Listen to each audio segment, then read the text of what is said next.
মাগুরায় ৮ বছরের শিশু আসিয়া ধর্ষণ ও হত্যাকাণ্ডের ঘটনায় অভিযুক্ত হিটু শেখকে আদালত ফাঁসির রায় দিয়েছে। এর পাশাপাশি বাকি ৩ জন অভিযুক্ত হিটু শেখের স্ত্রী এবং 2 পুত্র তাদেরকে খালাস দিয়েছে। তাদের বিরুদ্ধে অভিযোগ প্রমাণিত না হয় তাদেরকে খালাস দিয়েছে। এ ঘটনায় আসিয়ার মা ক্ষুব্ধতা প্রকাশ করেছেন। তিনি বাকি 3 জনকেও অভিযুক্ত হিসেবে মনে করছেন এবং তাদের বিচার চাইছেন। এলাকাবাসীও এই ঘটনায় ক্ষুব্ধ, তারা উচ্চ আদালতে যাওয়ার সিদ্ধান্ত নিয়েছেন।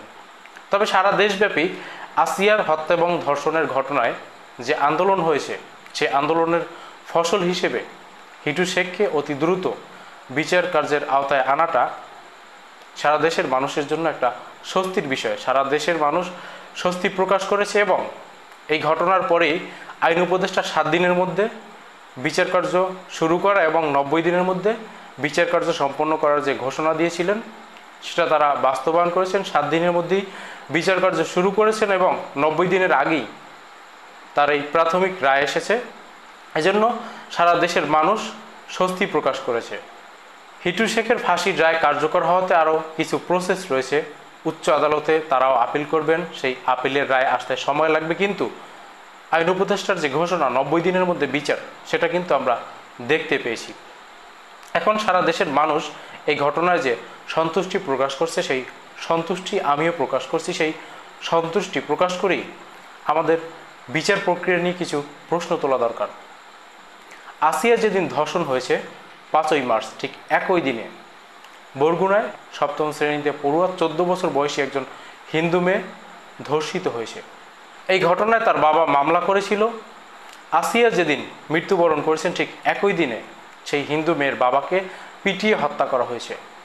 এই ঘটনায় সোশ্যাল মিডিয়াতে যথেষ্ট শোরগোল হয়েছে, তবে আসিয়া হত্যা এবং ধর্ষণের ঘটনায় যতটা শোরগোল হয়েছে ততটা নয়, যার কারণে আসিয়া হত্যার ঘটনায়, আসিয়ার ধর্ষণের ঘটনায় একটা রায় এসে পৌঁছলেও সেই হিন্দু মেয়েটির ধর্ষণ এবং তার বাবার হত্যার ঘটনায় এখন পর্যন্ত আমরা বিচারিক প্রক্রিয়ায় কোনো অগ্রগতি দেখছি না।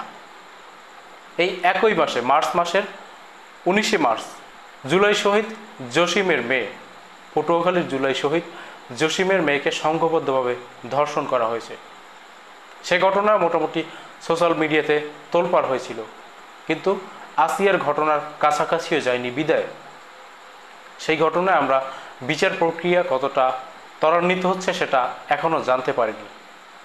এর বাইরে আমি যদি কিছু সংবাদ শিরোনাম পড়ি, 9 মার্চ ডয়েচে ভেলে বাংলার একটা প্রতিবেদন, যেখানে শিরোনাম হচ্ছে বাংলাদেশে 2 মাসে নির্যাতিত 294 নারী, ধর্ষণের শিকার 96। 10ই মার্চ দৈনিক প্রথম আলোর শিরোনাম হচ্ছে ধর্ষণ থামছে না, ফেব্রুয়ারিতে দিনে গড়ে 12টি মামলা। এই সমস্ত ঘটনার ক্ষেত্রে তেমন একটা শোরগোল হয়নি বিদায় কারা এখানে অভিযুক্ত এবং কারা এখানে ভুক্তভোগী সে সম্পর্কে আমরা জানি না। আর এই মামলাগুলোর ফলাফল কি হবে বা এই মামলাগুলোর বিচারিক প্রক্রিয়া কি হচ্ছে সেটাও আমরা জানি না। জুলাই শহীদ জসিমের মেয়ে লামিয়া যে সংঘবদ্ধভাবে ধর্ষণ হয়েছে সেটা মোটামুটি সোশ্যাল মিডিয়াতে শোরগোল হয়েছে। একজন হিন্দু মেয়ে ধর্ষণ হয়েছে, তার বাবা হত্যার শিকার হয়েছে, সেটাও মোটামুটি শোরগোল হয়েছে বিদায় আসিয়ার ধর্ষণের পাশাপাশি এই দুটি ঘটনাকে কেন্দ্র করে আমরা হয়তো অতি দ্রুত বিচার দেখলেও দেখতে পারি, কিন্তু বাকি যে ঘটনাগুলো ঘটেছে সেক্ষেত্রে বিচার প্রক্রিয়া কি হবে সেটা আমরা জানি না। তাহলে একটা প্রশ্ন আসছে, আমাদের দেশের বিচার প্রক্রিয়া কি সোশ্যাল মিডিয়াতে শোরগোল তোলার মধ্য দিয়েই বাস্তবায়ন হচ্ছে, নাকি অপরাধীর অপরাধ বিবেচনায় বাস্তবায়ন হচ্ছে? এই প্রশ্নটা আমাদের তুলতে হবে। আমরা অবশ্যই প্রত্যেকটা অপরাধীর বিচার চাই, প্রত্যেকটা অপরাধীর শাস্তি চাই এবং প্রত্যেকটা ভুক্তভোগী যেন ন্যায় বিচার পায় সেটা নিশ্চিত করতে চাই।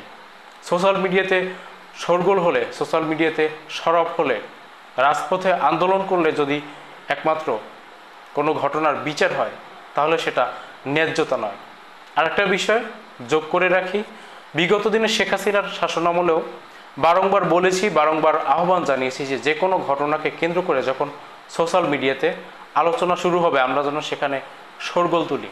এই শোরগোলের ইম্প্যাক্ট রয়েছে, সেই শোরগোলের রেশ ধরেই কিন্তু শেখ হাসিনার পতন ঘটেছে। শেখ হাসিনা এই শোরগোলকে ভয় পেয়েছেন বিদায় কিন্তু ইন্টারনেট বন্ধ করে রেখেছিলেন। আর এই শোরগোলের কারণেই কিন্তু আসিয়ার ধর্ষণ এবং হত্যাকারীর প্রাথমিক রায় আমরা দেখতে পাচ্ছি। সুতরাং আমরা প্রত্যেকটা ঘটনায় আমাদের নিজ নিজ জায়গা থেকে সোশ্যাল মিডিয়াতে এবং রাজপথেও শোরগোল যেন তুলি। আমরা সরকারকে চাপে ফেলবো যে প্রত্যেকটা ঘটনার ক্ষেত্রে কোনো ধরনের শোরগোল হোক কিংবা না হোক, ন্যায্যতা নিশ্চিত হোক, ন্যায় বিচার নিশ্চিত হোক, আসামি শাস্তি পাক, কিন্তু আমরা আমাদের জায়গা থেকে প্রত্যেকটা ঘটনাকে আলোচনায় রাখব। এটাই একমাত্র পথ প্রত্যেকটা ঘটনার ক্ষেত্রে ন্যায় বিচার নিশ্চিত করার।